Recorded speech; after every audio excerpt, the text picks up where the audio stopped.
Canaco Tips, la ruta al conocimiento empresarial. Bienvenidos.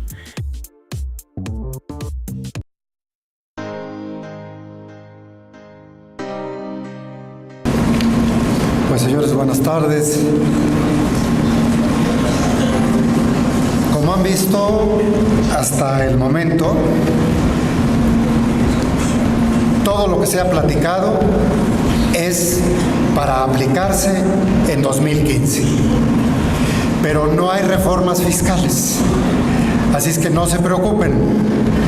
Podemos seguir platicando de lo que va a aplicarse en 2015, pero si están esperando que les comentemos de reformas, no las hay.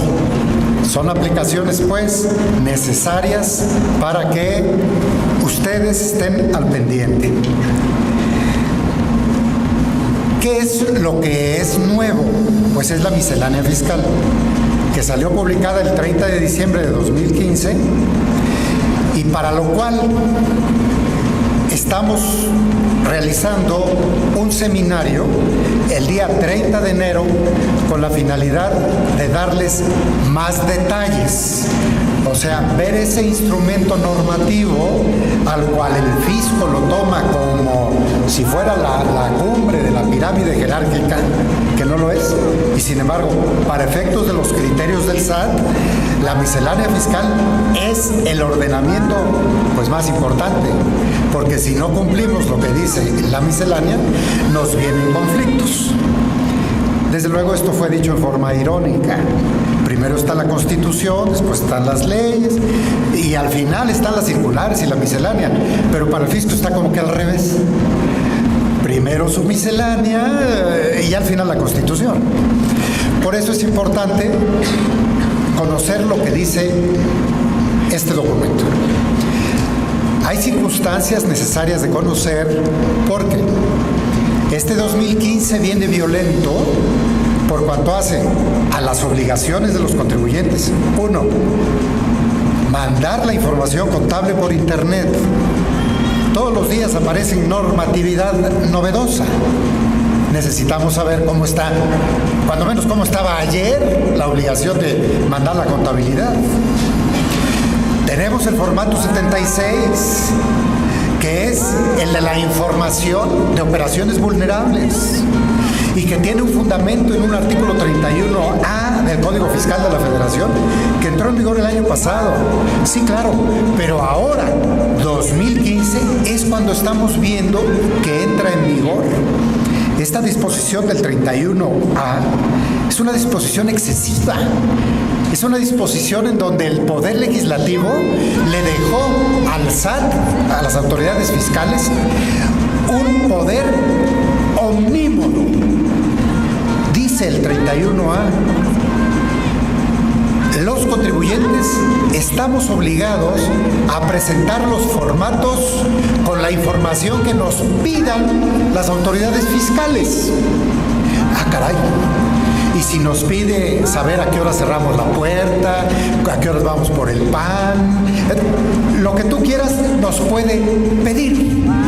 Estamos acostumbrados a declaraciones informativas y estamos acostumbrados a que la ley nos diga, tienes obligación de informar de tus clientes y proveedores, tienes obligación de informar del nombre de tus empleados, tienes obligación de informar de los impuestos retenidos, tienes obligaciones, pero siempre se nos había determinado la obligación a presentar. Ahora no, este artículo 31A está diciendo, vas a presentar la información que te pida en un formato las autoridades fiscales.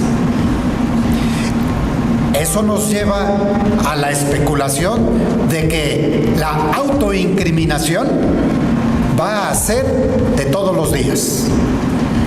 Tienes que informar de cambios de accionistas, de cambios en el capital social, de pagos de intereses, de pagos de regalías, de operaciones entre partes relacionadas, etcétera, etcétera, lo que se le ocurra al fisco. Y si algo se le olvidó, te publica otro formato el día de mañana. Eso es lo que estamos viviendo. El El artículo 16 constitucional establece que nadie será molestado en su persona, familia, papeles, posesiones, si no es mediante mandamiento escrito de autoridad fiscal, de autoridad competente, que funde y motive la causa legal del procedimiento. Ya no lo necesita el fisco, porque la propia ley le está diciendo al fisco que tiene la facultad para pedirnos lo que desee. Ese es el artículo 31A y ese es el formato 76 que ya estamos viviendo. Bien.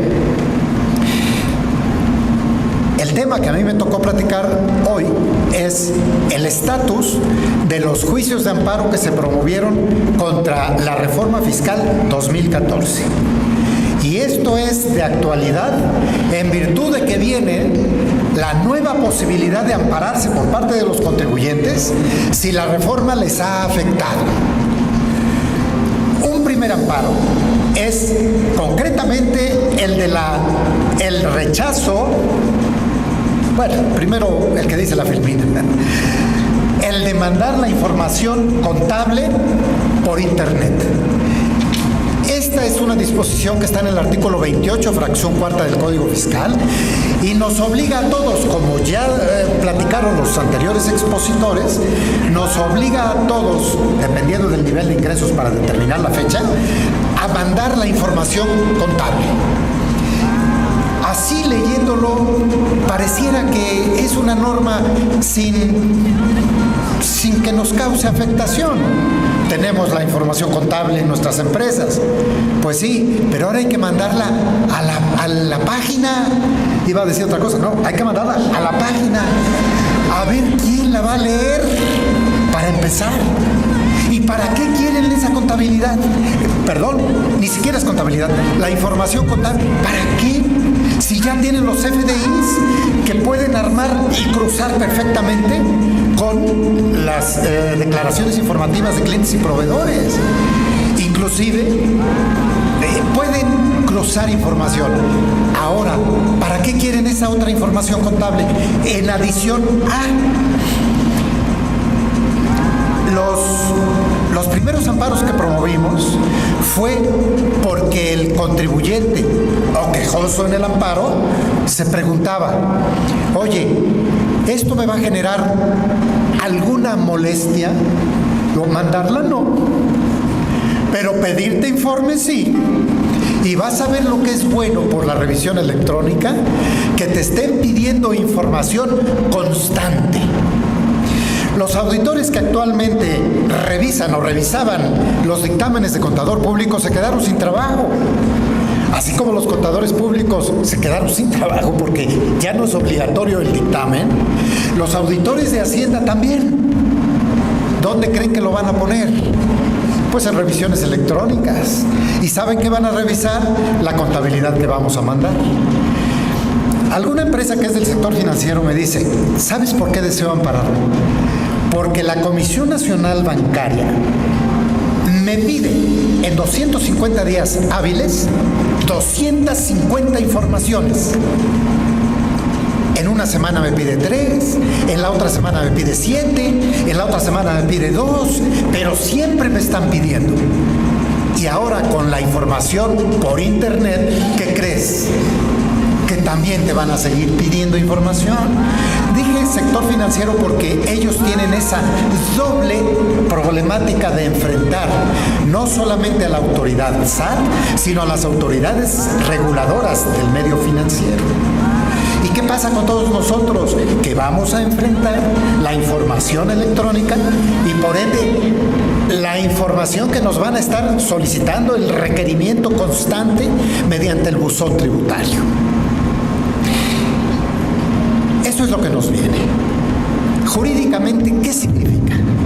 Primero, que hay una violación a un tratado internacional y al 6º de la Constitución Política Mexicana, que establece que todo mexicano tenemos derecho a guardar la información personal y confidencial sin que tenga acceso cualquier persona, sino las autoridades, mediante los mecanismos formales constitucionales. Aquí, Este artículo 28, fracción cuarta, que les estoy platicando, igual que el 31, inciso A, 31A del Código Fiscal de la Federación, nos están solicitando informes que nos autoincriminen sin que haya una autoridad que nos lo haya solicitado. Hay que cumplir con esa ley. Está violándose el sexto de la Constitución. Se está violando también el 16 en su primer párrafo, que ya se los repetí, en el sentido de que las autoridades deben fundar y motivar un acto de autoridad. Si no se funda y motiva, ese acto es ilegal. Pero ahora por ley, ya la autoridad no tiene que pedirte nada. Por ley, tú la tienes que mandar. Eso es violatorio a nuestro juicio del 16 constitucional. Y además, la seguridad jurídica. ¿Cuál es el límite del legislador, compañeros? ¿Cuál es el límite del legislador para pedirnos informes? Para pedirnos cumplimiento de obligaciones. Ustedes léanse la ley para prevenir el lavado de dinero. Nada más vean las obligaciones que tenemos. Y léanse las leyes fiscales para ver las obligaciones que tenemos. Solo por no dejar, repasemos un poquito declaraciones informativas. Clientes y proveedores, saldos de deudas, retenciones, etcétera, otra docena.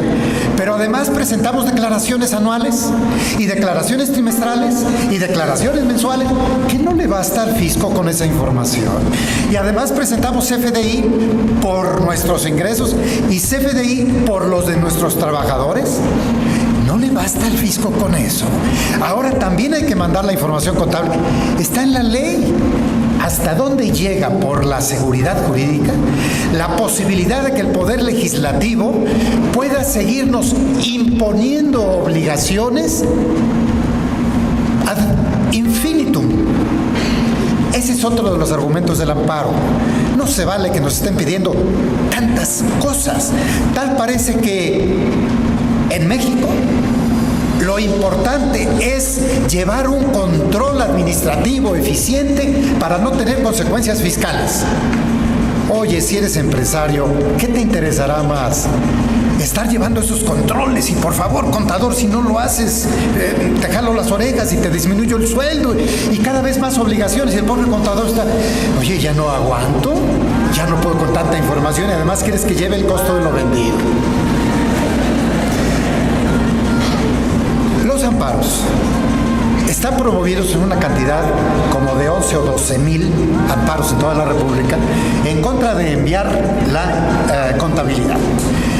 Este amparo no sería nada práctico si tuvieras que esperar la resolución de la Suprema Corte y paralelamente seguir mandando la contabilidad, la información. ¿De qué te sirve un amparo si no tiene la suspensión? Por eso, era importante ver lo que resolviera la Corte respecto de la suspensión de la remisión por Internet de la información contable. Y sucede, señores, que en el mes de noviembre del año pasado, la Suprema Corte, en contradicción de tesis, decidió, y por ende por jurisprudencia,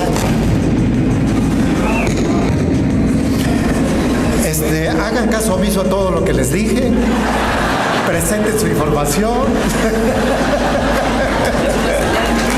Sí.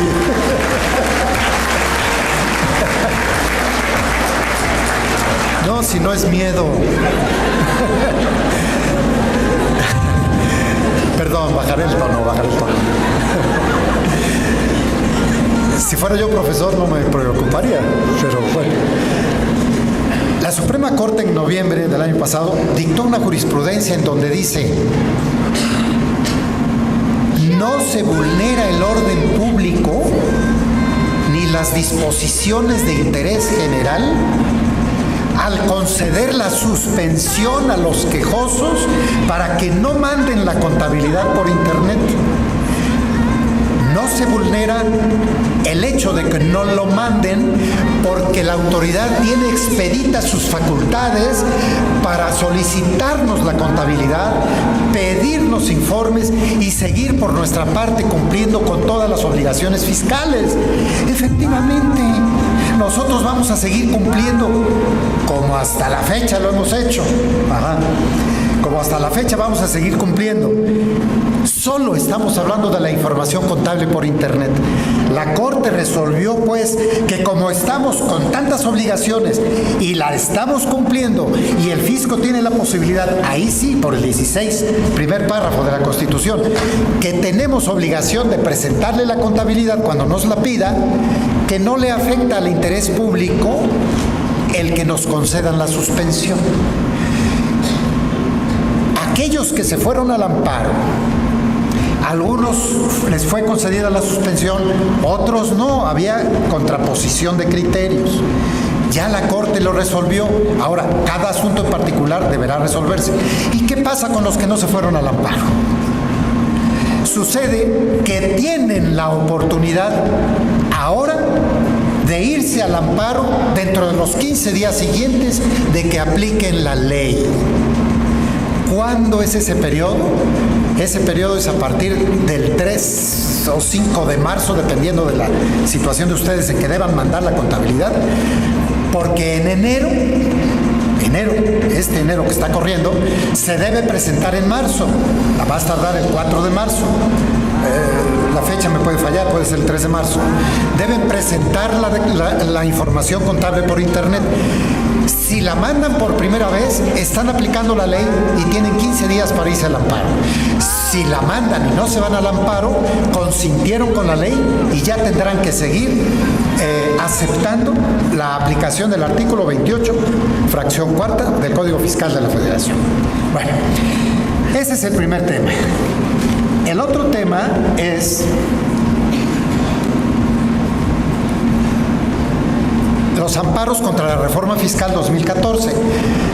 Ahora se va a presentar la declaración en marzo, y si es persona física, pues en abril. Ahora, ¿en qué consiste básicamente la reforma o dónde nos está afectando más? Nos está afectando en que no permite la deducibilidad total de las prestaciones exentas pagadas a los trabajadores. No se permite la deducibilidad total de las aportaciones a fondos de pensiones o jubilaciones del personal complementarias a la ley del Seguro Social.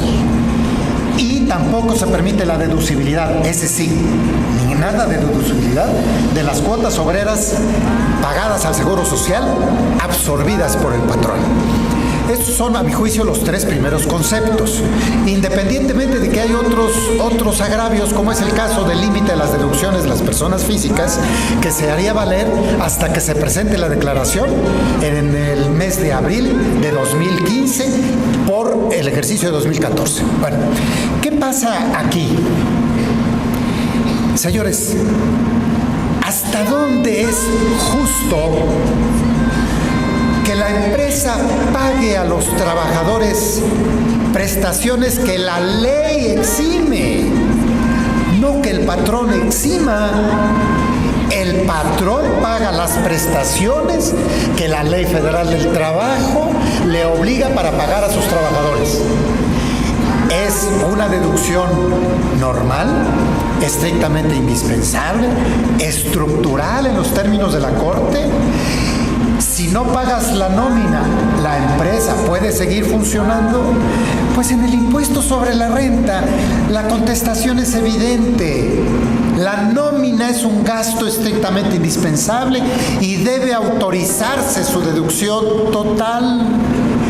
Pero volvemos a ver que el Poder Legislativo, en un exceso del uso de sus facultades y en virtud, dice, de que fue abrogado el IETU, ahora queremos recuperar la recaudación de lo que por el IETU no podíamos recuperar. Conclusión, solo porque el legislador opina que el IETU desapareció y que hay que fortalecer la capacidad recaudatoria del fisco, nosotros debemos en el impuesto sobre la renta declarar una utilidad ficticia, una utilidad artificial, en donde no se nos permita la deducción total de gastos estrictamente indispensables. También hubo cerca de 12 o 13 mil amparos en contra de esta disposición. Les platico.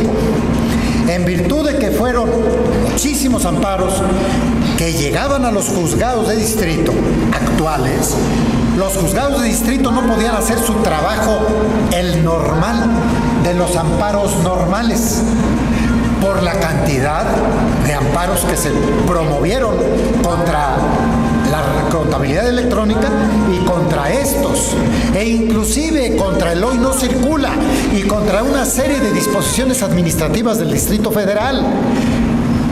Agotados, rebasados los jueces de distrito, entonces se crearon 2 juzgados auxiliares para el Distrito Federal, otros en el interior de la República para quejosos o contribuyentes que tengan su domicilio fuera del DF. ¿Y saben qué? Ya se empezaron a dictar sentencias. ¿Y saben qué? A favor de los contribuyentes. Los criterios de los juzgados primero y segundo de distrito auxiliares en materia administrativa están dictando los amparos a favor de los contribuyentes. Esos amparos van a subir a la Suprema Corte para que ahí digan la última palabra. Pero señores, están otorgando los amparos. Por ende, aquellas empresas que estén en esta problemática y que les resulte oneroso, ya saben, puede proceder el juicio de amparo. Ahora, si no quieren irse al amparo, si quieren esperarse para ver cómo evolucionan los acontecimientos, lo que pueden hacer es, ese es un punto de vista. Cada quien su empresa, ¿eh? Si no se me vaya a confundir, ya vieron que hay espías, en fin, se molestan de lo que uno dice. Pueden deducirlo al 100%, violando la ley. Y cuando llegue el fisco les diga, ¿por qué dedujiste al 100% cuando te dije que solo era el 53 o el 47 según el caso? En ese momento te están aplicando la ley y en ese momento te podrás ir al amparo. Y si ni en ese momento te quieres ir al amparo, tienes que ver cómo fue ya el avance de los amparos de quienes sí lo hicieron para ver si la Corte ya resolvió. Y si es así, compañeros, ya la hicieron sin necesidad de irse al amparo, por si la Corte ya resolvió en el momento en que el fisco se los reclame. Bueno, señores, pues eso es lo que queríamos platicarles respecto de la evolución de los juicios de amparo en contra de la reforma fiscal 2014. Muchas gracias por su atención.